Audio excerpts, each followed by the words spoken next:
सीता स्वयंवर संपन्न हो चुका था, शिव धनुष भंग हो चुका था, मिथिला आनंद में डूबी थी। तभी धरती कांपने लग गई, आकाश में गर्जना हुई। सभा में प्रवेश होता है भगवान परशुराम का। क्रोध से भरी दृष्टि, हाथों में फरसा, तेजी से चमकता व्यक्तित्व। परशुराम अत्यंत क्रोधित थे। उन्होंने गर्जना की, किसने शिव धनुष तोड़ा है? क्या कोई ऐसा वीर है जो मेरे क्रोध का सामना कर सके? सभा मौन हो गई। तभी लक्ष्मण जी उत्तर देते हैं। लक्ष्मण जी मुस्कुराते हैं, उनकी वाणी में तेज था।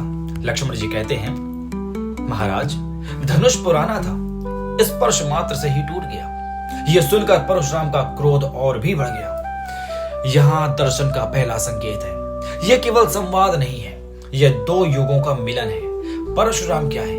परशुराम प्रतिशोध का युग है और राम मर्यादा का युग है। प्रभु राम ने उत्तर दिया। राम जी ने दोनों हाथ जोड़कर परशुराम जी से कहा, भगवान, धनुष तोड़ने का मेरा कोई अहंकार नहीं है। जो भी हुआ गुरु की आज्ञा से हुआ। परशुराम जी ने अपना विष्णु धनुष आगे बढ़ाया।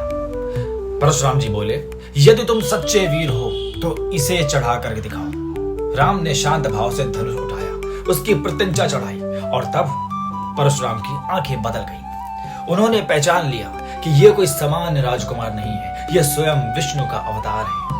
यहाँ भी एक दर्शन है। परशुराम जी का फरसा नीचे झुक गया, अहंकार पिघल गया, क्रोध शांत हो गया। यह पराजय नहीं थी, यह अहंकार का समर्पण था। यहाँ एक दार्शनिक संदेश है जो कि हम सबको समझना है। जीवन में दो प्रकार की शक्तियां होती हैं, एक वो जो क्रोध से उपजी होती है और दूसरी वो जो संतुलन से उपजी शक्ति होती है। परशुराम जी क्रोध से उपजी शक्ति थी और राम संतुलन से उपजी शक्ति है।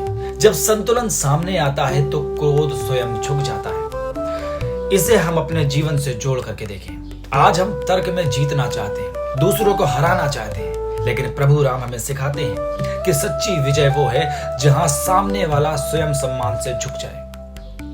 परशुराम जी ने प्रणाम किया और वन की ओर लौट गए। एक युग समाप्त हुआ, मर्यादा का युग प्रारंभ हो गया। राम कथा हमें सिखाती है कि जहां विनम्रता है वहीं सच्ची शांति होती है। राम कथा हमें सिखाती है कि अपने भीतर के परशुराम को, यानी कि अपने भीतर के क्रोध को आप शील, धैर्य, संतुलन यानी कि राम से मिलवाइए और अपने जीवन में अपने अंदर राम जी को स्थापित कीजिए। जय सिया राम।